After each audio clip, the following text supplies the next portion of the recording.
Hello guys, this is Ben from Spirulina Hub. Today is September and about 2 p.m. So the temperature is very high.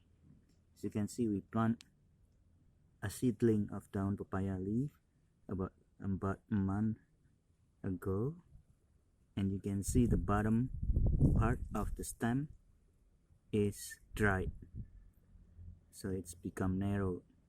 It shows that about 1 centimeter from the surface, the ash and the rubble is very hot. So the plant needs help. You can see this stem is brown and narrow in the bottom. Let me show you where it is exactly. So I remove this little rod. You can see that the stem is reduced.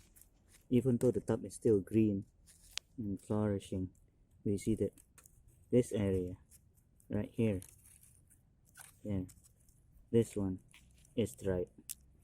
It used to be covered about here with rubble, ashes, right? So we know it's scorching hot. This plant needs help. So what we devise is we put bricks for shadow. Okay, so the bricks is protecting this plant from the west sun. Right now it's 2 p.m. From the shadow you can see that the sun is coming from my right hand side. On top of the bricks we can put this bottle Spirulina algae with slow release hydrogel in the bottom. We know it's finished releasing the nutrient because it's synced. At the beginning it will be on the top, and we put another 2 bottle in front to cover from the east sun. So in the morning the rays will be coming in from this side, right, and then from this side, and then I only put half filled. This one's 3/4, this one is half filled. So you can see the evaporation and condensation is happening because it's very hot. So the empty space will allow the sun ray to go through, and also allowing evaporation happening and condensation. That's the cooling effect. So the spirulina will not get too hot, right? So this is our seawater spirulina. So to get to this point, we have to create a spirulina that can survive in 100% seawater and also survive very hot temperature. Very hot meaning 55 degrees C. Even though I don't think it's about 55. On the rooftop it gets, with cement concrete bottom, it gets to 55, but here it's less. But regardless, normally spirulina only survive at 35 C. So we managed to bump up the resistance to temperature.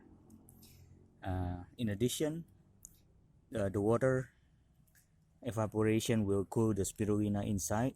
It also will cool the rubble underneath. This rubble underneath will also be cooled. So this is a very easy example of how we will plant in the desert these seedlings. I will update again in a few weeks or months, so we see if the seedlings survive and what else do they need. I only water the seedlings once a week as the preparation for the desert condition, right? As a proxy for the desert condition. So we have vertical farming with PET bottle, thanks to Coca-Cola. Very easy, very cheap, because the PET bottle is waste, and the bricks is also waste. The iron is also waste, and this area is nobody wants it because it's trouble. So it's a perfect proxy for a desert.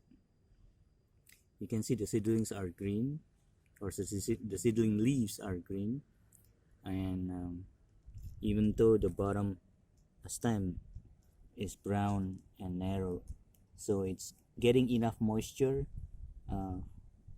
for it to stay green. Otherwise, they will shed the leaves one by one. All right. So yes, this is the concept that we want to grow. You can grow in the area to green the desert without a lot of fresh water, just very little fresh water. The cooling is done by the seawater. So all you see here is seawater. All right. Cheers. Bye.